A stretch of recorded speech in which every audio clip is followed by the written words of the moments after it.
அன்பிற்குரிய சகோதரர்களே, கடந்த வாரம் சம்பல்ங்கிற பகுதி, சம்பல்ங்கிறது ஒரு டேஞ்சரான ஆதிக்க சாதியினர் இருக்கக்கூடிய ஒரு பகுதி. பிற மக்களை எல்லாம் உயர் சாதி ஆதிக்கத்தில் இருந்து கொண்டு சிறுபான்மை மக்கள், தலித் மக்களை எல்லாம் கொடுமைப்படுத்தக்கூடிய ஒரு பகுதியாக இந்த சம்பல் இருந்துச்சு. அந்த சம்பல்லேருந்து அந்த பூலான் தேவி இந்த கேள்விப்பட்டிருப்பேன். சம்பல் பள்ளத்தாக்கில் பூலான் தேவி அவளுடைய குடும்பம் புருஷனையெல்லாம் கொண்டாங்க இந்த ஆதிக்க சாதியினர். அவள் துப்பாக்கி எடுத்து தீவிரவாதியாக மாறி 50 பேரையும் கருவறுத்து பிறகு திரும்பி வந்து போட்டிக்கிட்டு எம்பியாவெலாம் போனாங்கிற கதையெல்லாம் படிச்சிருக்கிறீங்க. அப்படிப்பட்ட மண்டக்கணம் பிடித்தவர்கள் வாழக்கூடிய ஒரு பகுதி அந்த சம்பல் பகுதி. அங்கே ஒரு பள்ளிவாசல் இருக்குது. அது ஒரு 500 ஆண்டு பழமையான பள்ளிவாசல். அந்த பள்ளிவாசல் பள்ளிவாசலுக்கு கீழே எங்களுடைய கடவுளுடைய சிலை இருக்குது, அதை ஆய்வு செய்யணும்னு கோர்ட்டில் கேஸ் போடுறாங்க. பள்ளிவாசலில் இப்போ கேஸ் போடுறாங்க. கேஸ் போட்டோன்னு என்ன செய்கிறான் அந்த நீதிபதிலாம் அப்படி தான் இருக்காங்க. நீதிபதினு சொல்கிறவனுக்கு நீதிக்கு சம்மந்தமே கிடையாது. நம்ம நாட்டில் பெரும்பாலும் அப்படி தான் இருக்கிறாங்க. அந்த நீதிபதி என்ன சொல்கிறான்னு கேட்டால் அதை ஆய்வு செய்யுங்க, அகழ்வாராய்ச்சி செஞ்சு பாருங்கள், தோண்டி பாருங்கள், கீழே என்னமாச்சு இருக்குதான்னு தோண்டி பாருங்கன்ட்டு அவன் தீர்ப்பளிக்கிறான். அப்போ இந்த தீர்ப்பளித்தவன்னு என்ன செய்கிறாங்கன்னா தோண்டி பார்க்குறதுன்னு வர்றாங்க. வந்தால் மக்கள் என்ன செய்கிறாங்கன்னா, இப்போ காலையில் தான் மனு போடப்படுது, சாயந்தரம் தீர்ப்பு. காலையில் மனு போடப்படுது, உங்கள் ஆதாரம் என்ன, உங்கள் வாதம் என்னெல்லாம் கேட்கவும் இல்லை. அது எந்த அவகாசம் கொடுக்கல, மேல்முறையீடு போகிறதுக்கு வாய்ப்பும் கொடுக்கல. எந்த ஒரு உத்தரவு பிறப்பித்தாலும் என்ன செய்யணும், உத்தரவு பிறப்பிக்கிறேன், நீங்கள் மேல் கோர்ட்டுக்கு போங்க அப்படின்னு ஒரு 10 நாள் டைம் கொடுத்து தான் எந்த தீர்ப்பு வழங்குவாங்க. இதில் மேல் கோர்ட்டு அப்பீல் பண்ணுறதுக்கு டைம் கிடையாது. அன்னைக்கு காலையில் போட்டு அன்னைக்கு சாயந்தரம் ஆர்டர், அடுத்த நாள் காலையில் அதிகாரிகள்லாம் சோதனைக்குன்னு வர்றாங்க அகழ்வாராய்ச்சி செய்கிறதுக்கு. அவங்க வந்தால் பரவாயில்லை, வரும்போதே இந்த காவிகளை கூட்டிக்கிட்டு ஜெய் ஸ்ரீராம் சொல்லிட்டு பள்ளிக்கு வர்றாங்க. அதிகாரிகள் வர்றாங்கன்னு சும்மா இருந்துருவாங்க.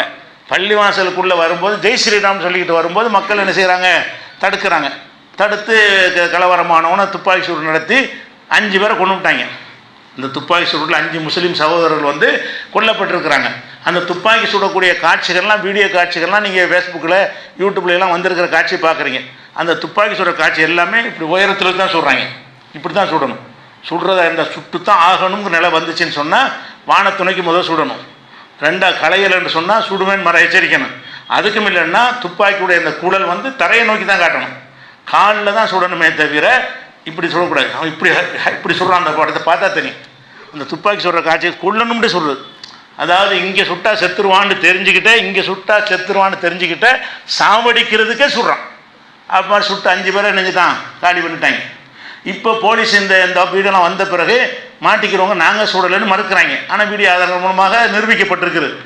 இந்த ஒரு சம்பவம் இது மட்டும்தான் பார்த்தீங்கன்னா, இதுக்கு முன்னாடி 2 வருஷத்துக்கு முன்னாடி அந்த கியான் வாபிங்கிற ஞானவாபி பள்ளிவாசல்லையும் இதே மாதிரி அந்த ஹவுலில் சிவலிங்கம் இருக்குது என்று சொல்லி அதையும் ஆய்வு செய்ய சொல்லி அதில் ஒரு பகுதியை பூட்டி வச்சுக்கிட்டு இருக்கிறாங்க மனு போட்ட உடனே.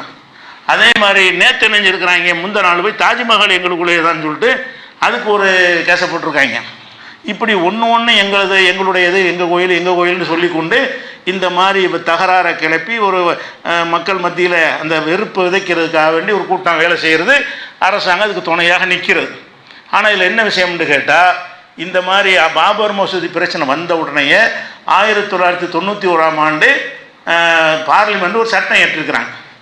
என்ன செஞ்சுருக்காங்கன்னா, இது ஏன் பள்ளி ஏன் கோயில் இந்த மாதிரி சர்ச்சையெல்லாம் போனோம்னா நாடாக இருக்காது. அதனால 1947 இந்த பாபர் மசூதி மட்டும் விதிவிலக்கு, இடிச்சுப்பிட்டீங்க போயிட்டீங்க வந்துருச்சு. இப்போ தான் சட்டம் இயற்றுகிறோம்.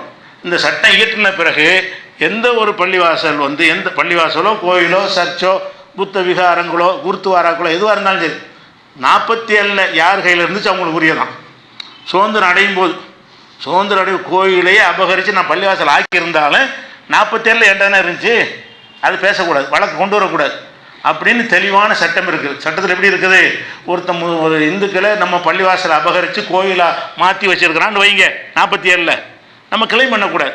சுதந்திரம் அடையும் பொழுது யார் கையில் என்னென்ன வழிபாட்டு தலம் இருந்துச்சோ அது அவங்களுக்கு தான் உரியது. அதில் மற்றவங்க உரிமை கொண்டாடி வழக்கு போடக்கூடாது, அதை சட்ட பிரச்சனை ஆக்கக்கூடாதுன்னு தெளிவான ஒரு தீர்ப்பு இருக்கிறது. அப்போ தெளிவான அந்த சட்டத்துக்கு மாற்றமாக நீதிபதிகள் தீர்ப்பளிக்கலாம். அகழ்வார் இந்த கேஸை எடுத்துக்கொள்ளக்கூடாதா, சட்டப்படி இந்த கேஸை எடுத்துக்கொள்ள முடியாது, சட்டப்படி தள்ளுவேன்னு சொல்லணும். அதை விட பள்ளிவாசல் பாபர் மசூதிக்கு ஒரு தீர்ப்பளித்தாங்கல்ல, 5 கூமுட்டைகள் சேர்ந்து நினைஞ்சாங்க தீர்ப்பளித்தாங்க.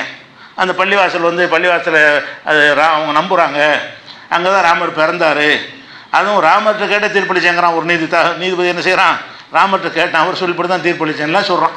அப்போ இப்படி இந்த தீர்ப்பளித்தாங்கல்ல, அந்த தீர்ப்புனையும் சொன்னாங்க. என்ன சொன்னாங்க, இந்த மாதிரியான கேஸுகள் இதோட முடிய வேண்டும், இது அல்லாத வேறு ஒரு பள்ளிவாசலுக்கு இந்த கேஸ் மாதிரி பேசக்கூடாதுன்னு சொல்லி அதுலேயும் சொல்லப்பட்டிருக்கு. அந்த தீர்ப்பில் அநியாய தீர்ப்பு சொன்னாலும் லேசாக உறுத்தி இருக்குது. இப்படி ஒவ்வொரு பள்ளிவாசலையும் கோயிலுன்னு சொல்லிட்டு வந்தாங்கன்னா என்ன வருதுங்கிறதுனால அந்த 91 சட்டத்தை மென்ஷன் பண்ணி இனிமேல் எந்த ஒரு பள்ளிவாசல் விஷயமாகவும் இப்படி கிளைம் பண்ணக்கூடாதுன்னு சொல்லி இந்த 5 பேர் சேர்ந்து அளித்த தீர்ப்பில் இருக்குது, சட்டத்திலையும் இருக்குது, தீர்ப்புலையும் இருக்குது. அதை மீறி என்ன செய்கிறான், எந்த கோர்ட்டில் எந்த பள்ளிவாசல் போனாலும் உடனே அகழ்வாராய்ச்சி செய்யறேன்னா என்ன அர்த்தம், உள்ளுக்கு இருந்து எந்தையா கொண்டாந்து வச்சுட்டு ஏமா இருந்துச்சு என்று சொல்கிறது தானே.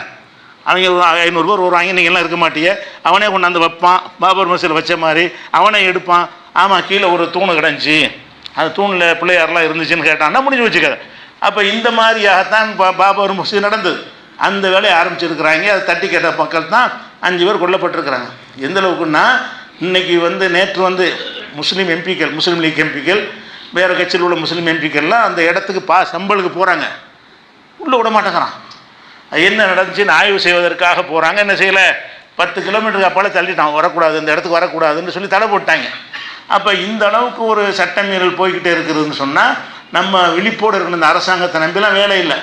பழங்கால பள்ளின்னு பெருமை அடிக்கிற பள்ளிவாசல் இருந்துச்சுன்னா இடிச்சு விட்டு புதுசாக கட்டி போடுங்க. பழங்கால பள்ளிவாசல் 400 வருஷம் பள்ளிவாசல் 500 வருஷம் பெருமை அடிச்சிங்கன்னு சொன்னால் நாளைக்கு ஆப்பு வச்சுருவான்.